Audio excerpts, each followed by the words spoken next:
author of Lit the Mask, which is available tonight. Her name is Danielle Notaro. Hey everybody, how are you doing tonight? Thanks for coming out and taking on the cold. I wanted to read one or two things. I thought I was either going to read something about color, because there's so much color here, or something about February. So I'm going to do a tiny one of color called Beckon. And this piece by Tom D'Angelo, I thought it sort of made sense to read it.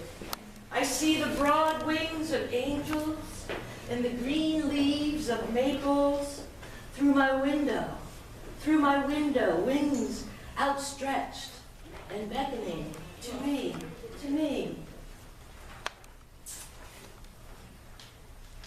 Okay. This is called Left Me Wanting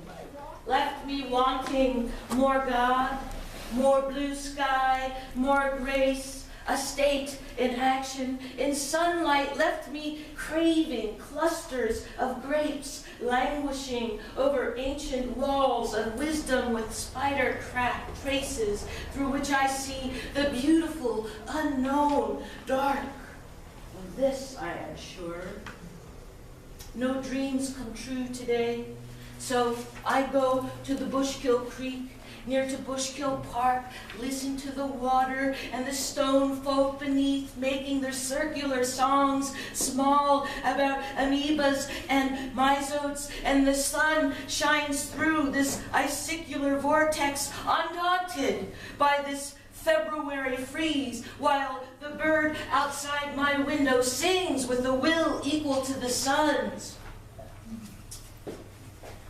This piece is called Cups, where the snow used to be in a sky this kind of gray, even though it's March, mid, and Phil saw his shadow in Punxsutawney. Spring is warming earlier than expected. Between heaves of inner crying, I managed to see this in the dark, still belly of myself. 6 more weeks of winter predicted several weeks ago in charcoal February. A man in a black cloak, head hangs in sorrow, stands with his back to 4 cups fallen over, unseeing of the one golden cup still standing.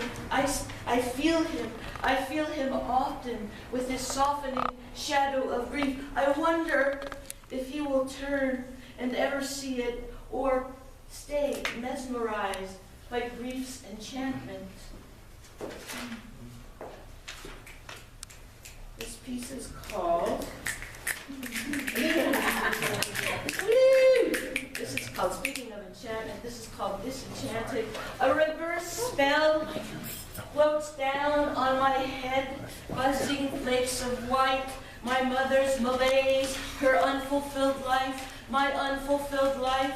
My eyes are about to close, a kind of coma of the soul. I have danced myself into this corner while working to crack what does not work or works too hard. Suffering is plentiful.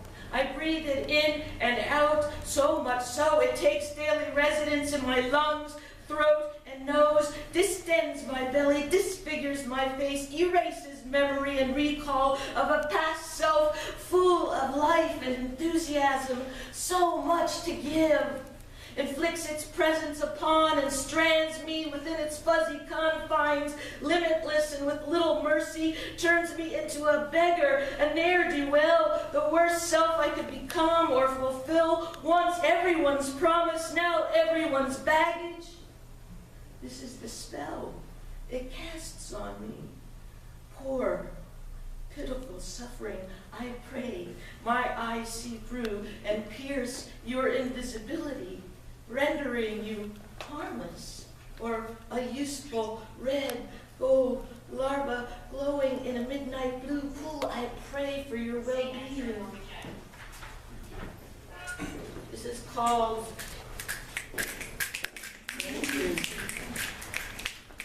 this is called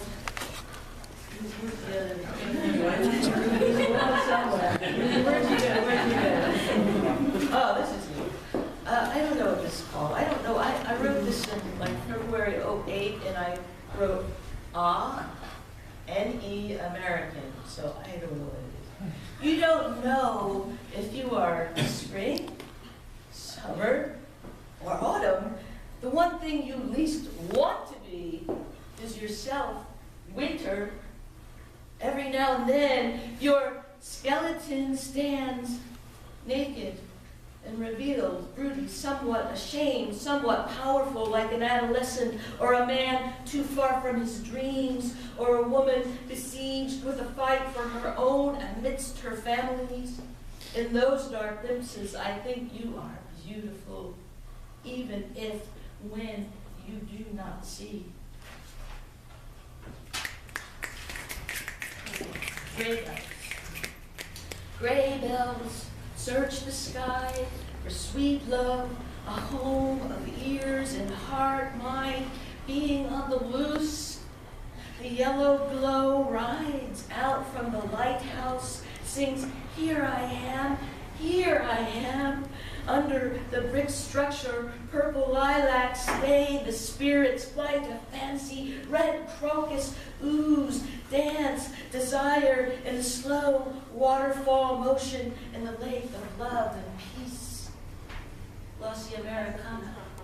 The laundry of the self I am now tumbles and mixes with the fantasy sunshine of Hollywood old time where dreams come true and people are more open. The pristine foam of a dream life bubbles in my belly and ascends through the unlit canal to my third eye. I step out and away for a second from the Hollywood walk of fame.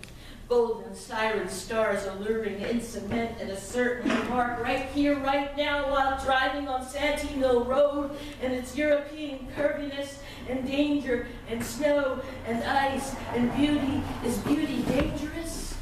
And later, sitting on my bed, I catch up with the beginning of the poem and become the catcher, the receiver of its first intonations, impulses, and images flushing and filling out its life, my life, your life, our life, across the coast from the sign which reads Hollywood. And my heart, or that which is indelible in me, constant and truly erect, no less a giant billboard in space, says, I am here, even if my dreams do not unfold in a manner I wish or want, and fulfillment discloses in a deeper hidden place. Even if no one sees me, I am to the I am, the partner dancing, swaying, holding, caressing all the lived, unlived, half-lived, broken, beating, aching, giving, taking dreams of myself and you and stars and bubbles and roads and snow and laundry and love. Thank you.